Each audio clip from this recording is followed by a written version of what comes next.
According to data from the United Nations, half of the people around the globe live in just 6 countries. China has the world's largest population at 1.4 billion, followed closely by India at 1.3 billion. The next most populous countries, including the United States, Indonesia, Brazil, and Pakistan, have a combined population of less than 1 billion people. Despite its significant population figures, China is beginning to experience some decline in growth and an increase in the elder population. By 2022, India's population is expected to match China and then exceed it, becoming the most populous country in the world by 2027. This population boom could pose significant economic challenges in the future.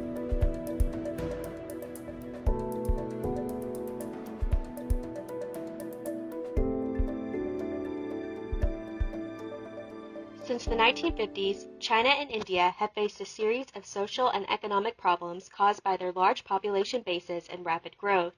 In an attempt to curtail their rising population figures, the two governments have adopted population control policies that have led to different results. So the one-child policy, which specifically refers to this policy instituted in 1980, which attempts to limit families to have one child, is actually the result of a long-term series of debates and discussions at sort of the highest level of Chinese politics. They start instituting in the 1970s a series of policies to try to encourage, first gently, people to have what they call later, longer, and fewer, so delay marriages, so they raise the minimum age for marriage. They encourage people to space out their babies into sort of longer periods of time, and more generally to encourage people to have fewer babies. And this slows the fertility rates and it slows population growth. But at the very, very end of the 1970s, the demographers and the statisticians, who are now sort of the pragmatists who are running China's government, are still concerned that this isn't enough, that the population growth hasn't been slowed quite enough, and so that's where we get the one-child policy in 1980, the policy that becomes quite infamous for its sort of very harsh mechanisms for limiting Chinese families to one baby. So it's a long-term process that culminates in that policy in 1980. The Chinese government likes to cite the statistic that the one-child policy prevented the birth of about 400 million babies, children, people, which in turn, they argue, enabled or helped to facilitate the massive economic growth that China had in the 80s and 90s and even into the early 2000s.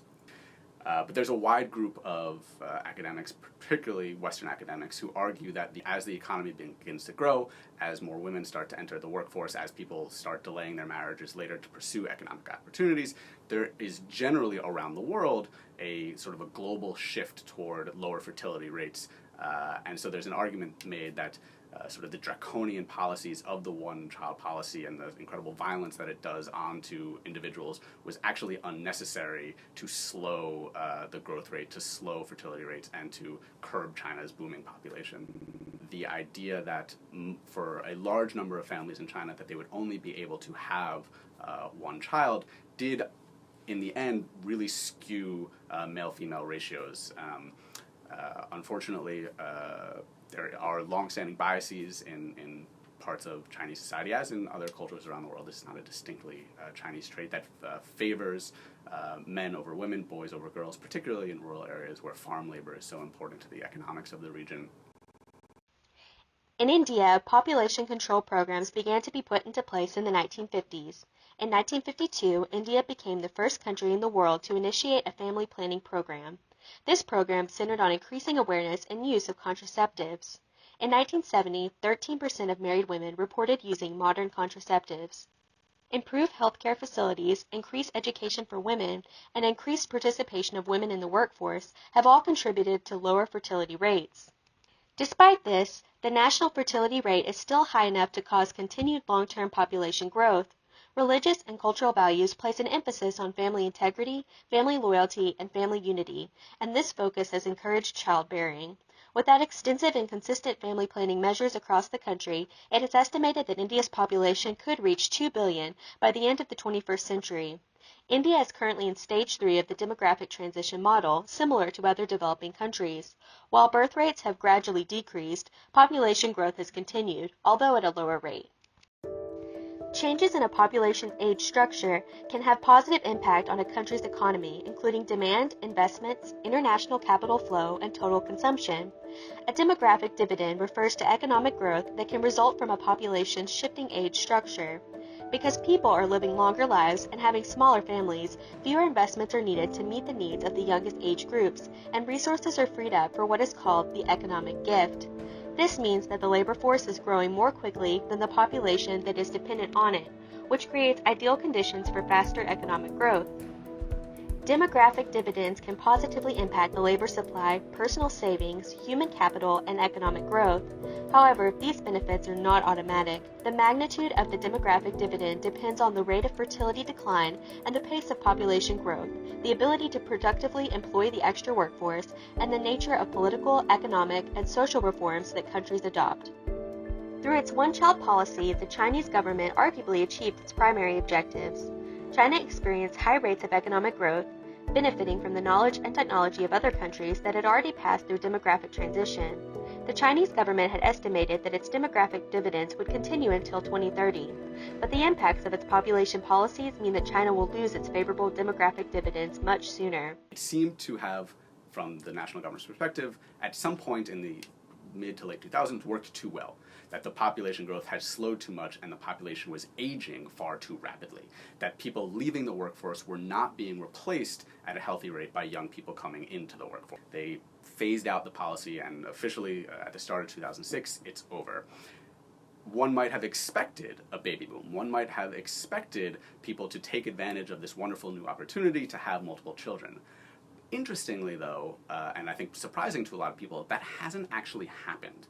That the end of the one-child policy has not actually resulted in a baby boom, has not actually resulted in families having more children.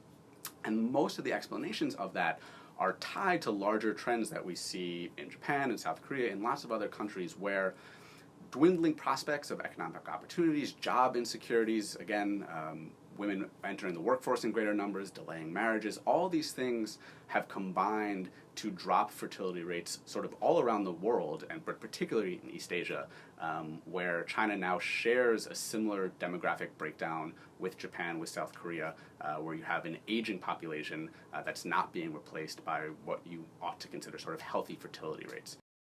Similar to China, family planning policies in India have had positive impacts on the economy. According to the International Monetary Fund, a substantial portion of the economic growth in India since the 1980s can be attributed to the country's shifting age structure. While many Asian countries, including China, are experiencing aging populations, half of India's population is currently under the age of 26. By 2020, it is projected to be the youngest country in the world, with a median age of 29. This younger population will lead to an increase of buyers for goods and services and an expanding of the middle class. Additionally, the increase in Indian consumer spending encourages more businesses to incorporate India into their global marketing strategies. However, there have been negative impacts to India's changing demographics. The country is stretched to its limit due to overpopulation, putting a strain on available resources.